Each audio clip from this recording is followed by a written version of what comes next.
Hi guys, welcome back to Lead with Delusion with Joe and Betsy. We're on our delusional schedule. It is 11:13 p.m. and we are doing a late night on a Sunday night. We weren't gonna get this out in time, guys, because I decided to start fighting for my life again. You know, always gotta come up with something. I called her 2 days ago and she couldn't speak. Voice is gone. Voice is barely holding on, so we'll see how long before it's gone. But we are here and we're making it happen. With that being said, our topic this episode is how we manage time in our 20s and how we prioritize ourselves, as well as how we stay consistent and disciplined. We both prioritize ourselves a lot. And we're able to, because one, we don't have kids, and two, we're in our 20s. Why wouldn't we? Why wouldn't we? We both believe that you should be selfish in your 20s, that this is your time to do what you need to do to get to your goals. Follow all the dreams you have, all the creative travel, ventures that you want to do, do them. So with that being said, do you think, and I know your answer for this, but I just want to know you to tell them, do you think discipline is a characteristic? Is it something that you just are born with? No.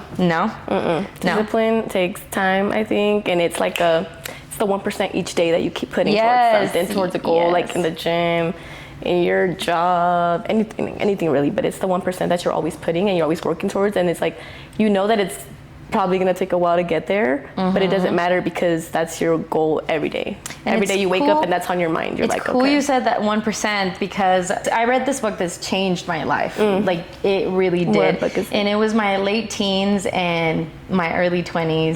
I like this book because it's so easy to read. It's not something, self-help books can be so hard. They could be, I'm not. My gosh, and boring. Boring. Yawning.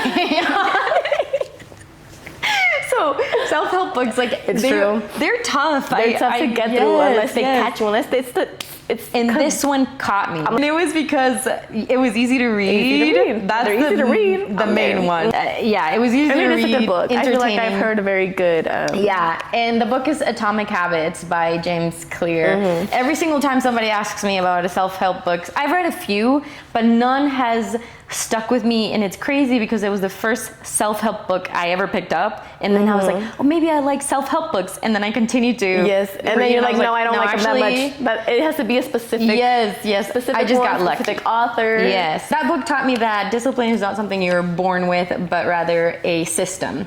So it is something that you set up. It's something you choose to do every single day. One way that I do it, and that book taught me, is to set up the environment so that success comes easily. For example, I hit the gym at 5 a.m.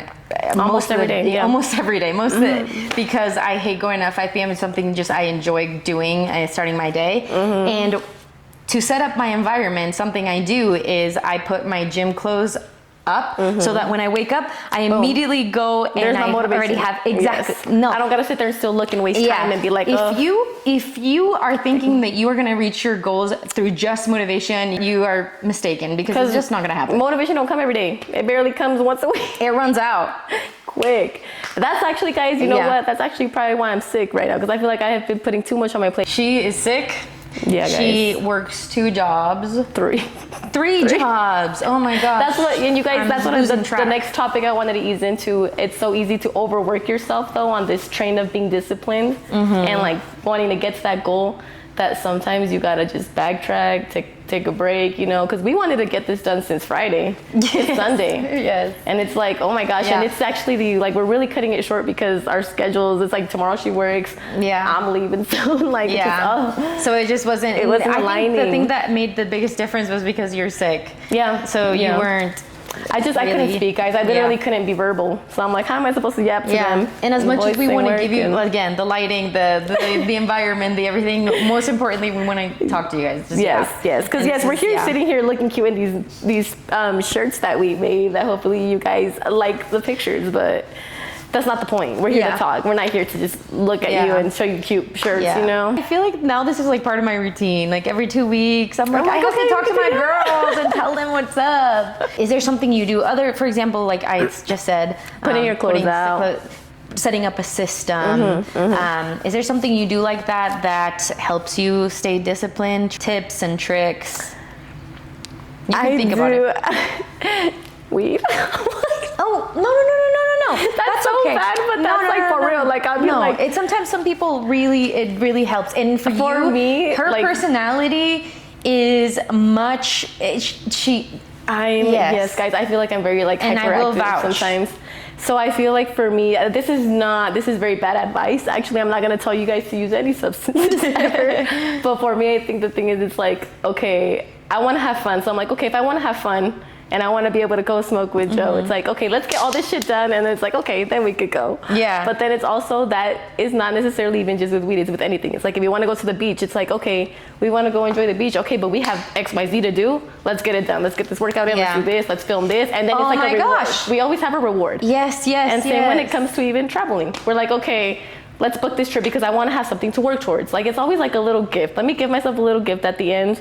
And that's what's kind of like stringing me there, keeping me going, because I know that this is a long-term goal. And I know this is going to take me really long to get, or not, but you never know. Life changes really quick, but you always want to, have that benefit of the doubt that it's like, okay, let me not be unrealistic and think that this is going to happen overnight.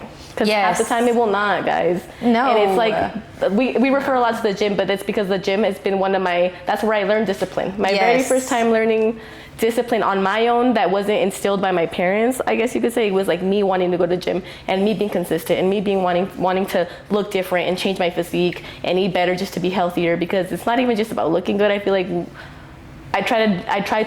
we try to change our habits to actually be healthy, not just to look good, because in order to look good outside and to glow and to have that shine, you have to feel good on the inside. It comes from within. Yeah. Every time. It was the same for me with the gym. That was my first time being disciplined. And I will not lie, it started with me wanting to look good. But yes, that's how it starts. It's always almost... It helped my mental health. It just stacked on all the positive things that were coming with it. Yep. Because it really is little things, guys. It's really therapy. It's so therapeutic to go to the gym. And you have to have... So during the week, you build up all this stress, all this tension, all this whatever, and you don't even realize that your body's holding it.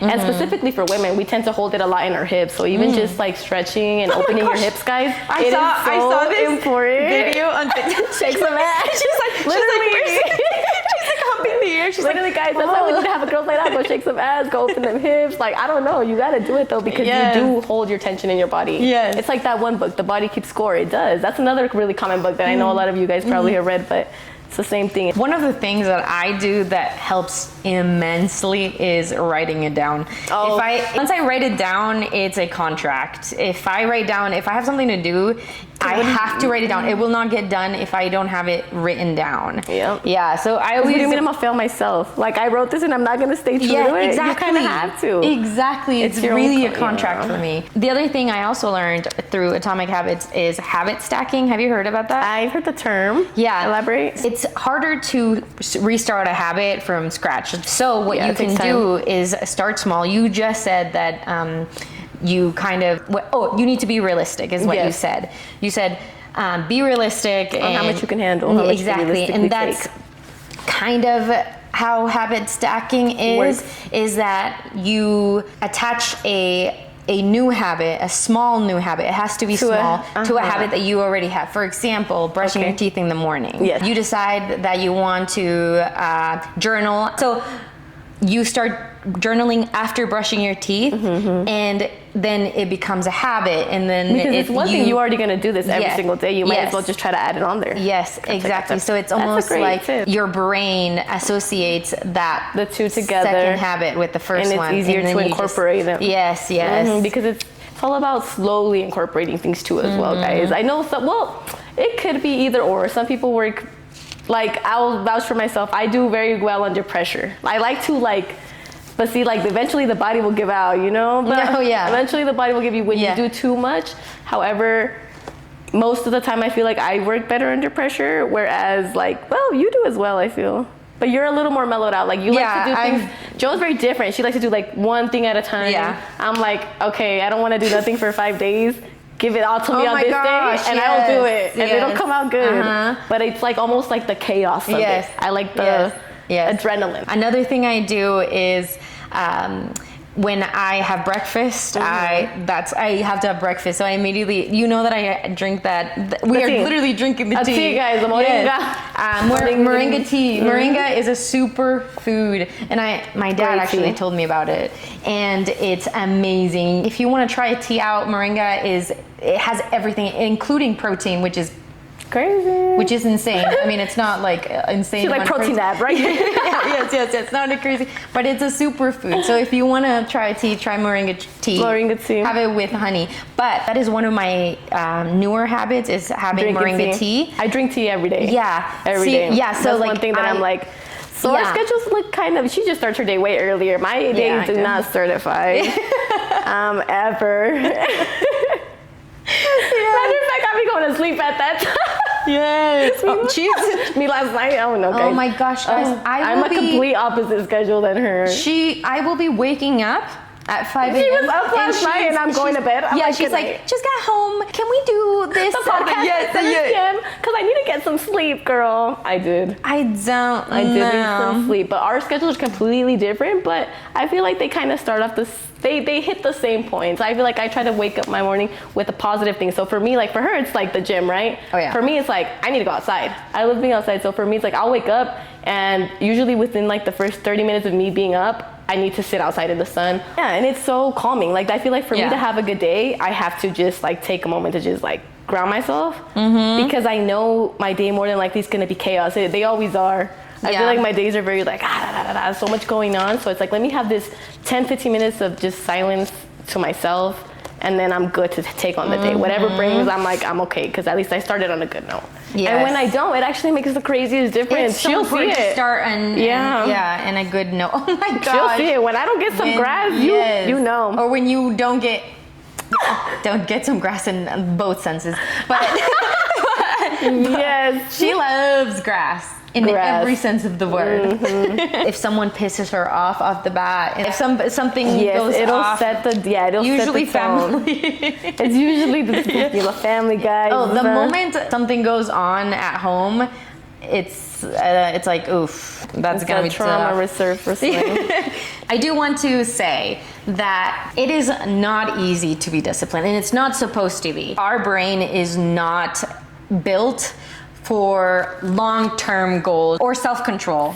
It's not. Because from the very beginning, we were hunter-gatherers. Our brain is built to prioritize survival. That's survival it. And reproduction. Exactly. So modern society calls for you to evolutionize and prioritize and become more disciplined. But it's not, we're not built for that. No, so we have to take those extra steps and do the system to actually then be able to succeed in the system, because you can't succeed in something if you're not setting yourself up in a way where you can. So don't be hard on yourself if it doesn't come naturally. Even if that means starting with 2 days a week in the gym or 2 days a week doing anything you want to do. It's 1% every single day. As it becomes a habit, then the percentage goes higher and higher. And next thing you know, your whole routine is changed, and then your lifestyle's changed, and then your life is changed. Yeah. And then you're at your goal and you didn't even realize it. We were talking about how in your 20s you should prioritize yourself as a woman, honestly, as a man also. Yes, as a person, just always prioritize yourself. In your 20s is a time to grow. It is a time to be by yourself. You're gonna get married, you're gonna have kids, you are never gonna be alone again. You will most likely not get this time again, never again in your life. So cherish it and do whatever you want with it. That's what we do. We both believe very highly on decentering men. We do. That's a big one. That's a big one, guys. I think for women's, because right now our audience, like we said, our target audience is our girls. Yeah. And if you're a guy unfortunately, we're not like, I mean, welcome, it in the sense to like, it's not in the sense to like hate on men, but at least for women, it takes so much of our time, because women, I feel, just like we just always put men above us because that's what you're taught to do since you're little. Think about, I'm speaking for the girls and the Latina girls more than anything. I don't know how it is for other cultures, other ethnicities, but for us, it is very much instilled in you that your purpose in this life is to bring kids and be a wife. Pretty much be something for a man. It's always something tied to a man, and so it naturally comes. And you don't even want to think that way, but it's like, even if you're not thinking about it and you're deciding not to, the woman in front of you is thinking of that for you. They're telling you, no, you need to stop dressing like that because you're gonna have a husband one day and you're gonna this and that. It's like, they don't even realize how much harm it's doing to girls as they're growing up until you grow up and you become that girl that's always thinking of like, oh my God, are they looking at me? Are they doing this? Are they thinking this? Am I doing this wrong? Should I not dress that way in front of their family? Like, things that really don't even matter. And then in turn, that causes women to just turn on each other because we're we're so focused on what the men think that we're like, almost like, it just causes girls to even get more catty, more defensive. And you never see that with men. Why? Because men are always individuals first before they are somebody's property. That's what they're taught. They are taught in every, and that's in every society. Individuals, and women have always been seconds. And we know that, and hopefully that there comes a time where it's more fair, because I still don't think it's fair, but it causes a lot of damage to girls because I see it. When I was in Costa Rica, for example, I was volunteering with a program and I was teaching kids English, Spanish, and I was working a lot with girls in particular because that was what we were supposed to do. But when I was teaching these kids, like, I could see the very obvious difference from the boys. The confidence the boys had when they would come to like learning English, because it was mostly what I was teaching them.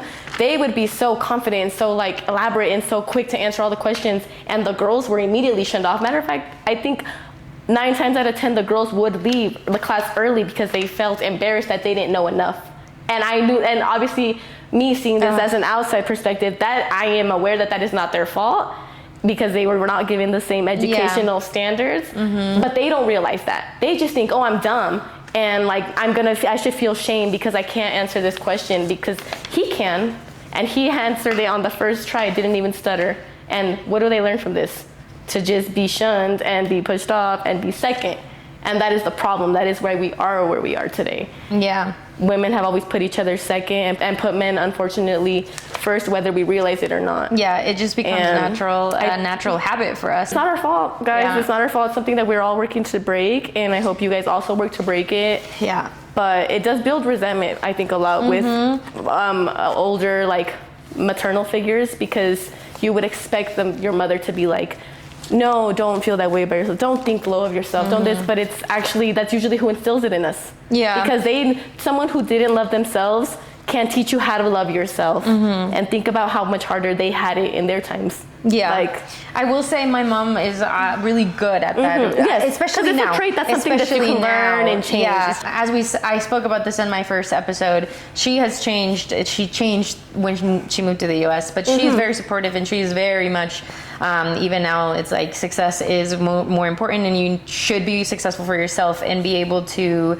take care of yourself no matter what, because you get divorced. A man you don't want to rely. Yes, you don't ever want to rely. You don't want to look for a rich man. You want to be the rich man, because then you are only loving the person for the sole purpose of the person, not because of what they bring to you or what assets they can give to you or what quality of life they can give to you. And if you can give it to yourself, they will give you that. Is going to also be supportive about your success. Yes. It is important for them as men to prioritize their bit. You give whatever they're doing right now. A grain of rice, watch how she multiplies it by a million. Yes. And that is just advice for the men who are watching, because the women know this already. Yes. You give a woman a little bit, they make a plan. Yeah. And the thing is, like, I truly believe that if you're in a relationship and you're 20 and your man thinks that you need to be all time-wise, everything about him 24/7. No. That man hates you, and matter of fact, that man is pulling you from your success because he doesn't want you to get there. A man that loves you is not going to hold you back. It is not going to be a detriment to your success ever. He's going to push you. He's going to be there helping you. Yes. For me, I am, as I said, lover girl. I really am a lover girl. I am too, guys. It comes natural. I want to cook. Yes. I want to be wife, but I also love my time alone, and I also want to have my own projects, and I also want to be your own individual. It's so nice to be your own individual and not become someone. When you're with someone too much, you think their thoughts, you pick up on their habits, you literally become them, and that can be bad. Too much is too much of anything can be bad, and you need to understand what you think, and you need to really believe yourself first. And sometimes that's why it's so important to be alone for some time. You know, like don't always feel like you have to be in a relationship or you have to be a mother. Some people don't even want to have kids. Yeah. And that's okay. That doesn't matter, you know, as long as you have your own goals and you're working towards them, that doesn't make you any less of a woman than anybody else. So. Do you want to have kids? I don't know. I feel like sometimes I do. Sometimes I'm like, I would love to maybe even have one. I don't think I would care if I didn't. Because I want to adopt as well. The biggest factor for me having kids is my partner. Yes, that's what it is for me too. Like that's if I have biggest factor. a good partner, someone who's solid, then yes, fuck it.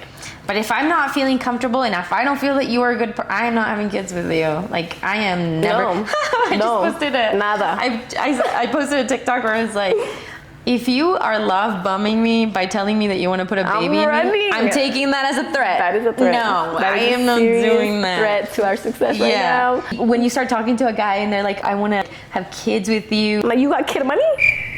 You got kid money in this economy, that's scary as hell. That's the scariest form of love bombing. If you think that a man that's saying that shit to you is romantic, I don't know. Think about it a little harder. Go to the Costco diaper aisle and you might think different. And that's Costco. What? That's bulk discount, guys.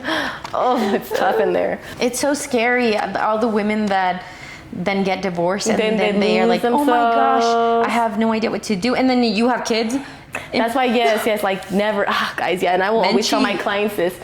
You always gotta have a backup, girl, no matter what. Like my mama said, yes, your money is your money, his money is your money, and put some on the side that he don't know about. Yeah. You never know when you're gonna need that thing on the side to get the fuck on out, so. I feel like something that advice that I would give people in their 20s, I feel like because now I am going more towards my 30s, it's crazy. It feels insane. I'm 28 now. I'm like, oh my gosh. That's still like, that's fine though. I think I love being 28. It feels like I don't care as much because I realize on actually living and actually enjoying like the sensories of life. But something I would tell the younger, I would say like my younger self, when I was in my early 20s, is embrace the process. Oh, right? Because if you're not embracing it, that time's gonna pass anyways, and it's gonna be hard. Yes, it's all about your mindset. Remember, you can decide if you want to be happy or not. Happiness is a decision. Remember, I think I touched base on this. It's actually a statistic. It's 40% a choice. Okay, yes, this sucks, but let me be happy. Like, fuck it, let me enjoy it. Enjoy the lows because that's why you appreciate the highs. You can't enjoy, you can't always be good. Becoming addicted to the process is so important. Becoming addicted to that's what's gonna get you through. You literally have to just tunnel vision. Remember that there's always a goal. Some days it's hard to remember that fucking goal. Some days you want to really be like, really, bitch, why did I decide I want to be this in life? Like, you gotta stick true to yourself. That's us and all get the it time. Done, we're like, you know what? Sick and all. We hate life sometimes. Sometimes we don't want to do it. But then we're here doing it and we're like, this is so fun. Because our schedules are so heavy right now, this is something that this is our time. This is our like relief, like like our little reward of like we've been working. I know she's been doing her part. This is the process. I'm doing my part. We're trying to get her shit done, but it's like okay, now we reunite, and it's like okay. We went out and took some pictures, and we loved it. We get excited about this because this is what we like doing, and this is what we want to do. Yes, exactly. So you gotta let go of the shame, let go of the embarrassment. Like that shit's all made up in your mind. And matter of fact, take those words out of your dictionary. That's not even a word to you. Delete it. And move on. You just be confident. Tell yourself I'm confident, even if you're not. Literally, they don't know. Next person don't even know. They don't even know what the fuck they're doing with their life. Half the time. They're too busy figuring their shit out to be worried about you. Unless they're just blatantly haters, and if they're then tell them fuck them and you move on, right? Moving on. Lock in. Yeah. And while you're embracing the process, keep it to yourself. Oh, that's what it is. Not everyone wants what's best for you. Succeed. Yes, we've learned that the hard way. So zip it, put it in your pocket, and get to it. It's unfortunate. Really. It is, and you would hope that everyone had the same good intent and support for you that you do for others. Yeah. Because it's so easy to support, guys. It's so easy to just clap for others while you're waiting for your turn. Because it's gonna come. If you are there and you're working for it, it's gonna come. The more you're envious, you are literally lowering your vibration, your frequency, and that's not gonna bring you anything good. That's gonna literally keep your blessings from you. A lot of people get so like, why did they get it so quick? Oh my god! And also, social media does that to you. Yes, you're comparing yourself to everyone. It's imposter syndrome. Yes, like it's so deceptive. You only see a fraction of someone's life from social media, and you really don't see the behind the scenes. Like, even like, let's say our schedules, like I feel like people are always like, oh my god, she's always out the country, yes, but do you see me working 3 jobs? It takes the constant breakdown. You have to, if you want something, you work for it, right? Yes. And you can't, and just because I don't post it, I'm here like that doesn't mean I'm not doing it. Same goes for Joe, same goes for you guys, same goes for anybody. So don't compare yourself to others ever. In the social media aspect of it, when you are looking at someone that is doing amazing things, use it as inspiration. If they're not there for your inspo, then delete them and then just, but don't compare. If it's going to do more harm to you, like for me, for example, on the topic of social media, I don't necessarily follow everybody back. Sometimes I will not follow someone just because of the simple fact that I know that they post negative things or things that just I don't want to see, So I'll either mute them or I just won't follow somebody back. And it's not necessarily that it's like, oh, I dislike you. But if I know that every day I check my social media because it's part of one job, it's like a job pretty much. Yeah. And it's kind of like my morning newspaper thing. Like I check up on what I want to see, the people who I want to follow, like the inspiration, yes. If I don't want to see something, I'm just not going to see it. And that's choice. And that doesn't mean that it has to be something negative or that you have to dislike a person. And you can't control how people take that either. So it really is your life. Do whatever you want with it, and what doesn't serve you, get it out. Joe, you mentioned a book that actually helped you, that was very impactful for like your process of being disciplined and embracing the process. And since we're talking about embracing the process, one book that helped me that I think could help a lot of people as well was The Power of Now. Great book. It's really a very easy read, and it's like how we were talking about, self-help books can be hard.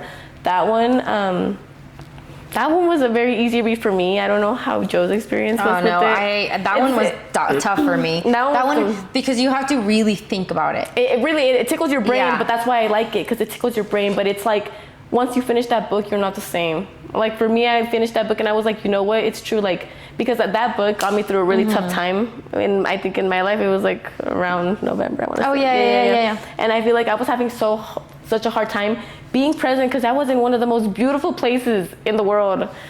And I was not there, guys, because life never stops getting real. Like life is always gonna be there, biting you in the ass, no matter what, no matter where you are, no matter if you're on the most beautiful beach in the world. It doesn't matter. It's like you could be a billionaire. Like it just doesn't. Exactly. Doesn't matter. And I really had to. That book literally pulled me out of that like chaos I was in, and literally brought me back to reality, to the point where I was okay, and I was happy in like the distress and the sadness I was going through. So it was a really helpful book, but even just all the little lessons that it had throughout of like how to pull yourself presently, even in small scenarios or in your day-to-day life. I think it could be a great help to anybody. So great book. Give it a try, or give that one's Joe's good. book a try. That one's see good. What your style is. But I'm so proud of you for even making it. This really was a tough one for her. It was a tough one, guys. Yes, tough one, because I still had to work. If I would have been able to sleep a little more, I think we would have got it down by Friday. But this one might be also a shorter one, possibly. If it is, we'll get you next time. But the most important thing for us is that consistency. We still showed up. We still hit the mark. We still don't get it out by Tuesday, and that's all that matters. So. You stay persistent and we stay disciplined. Thank you guys for joining us, and see you guys next time. Yes, add that 1% this week.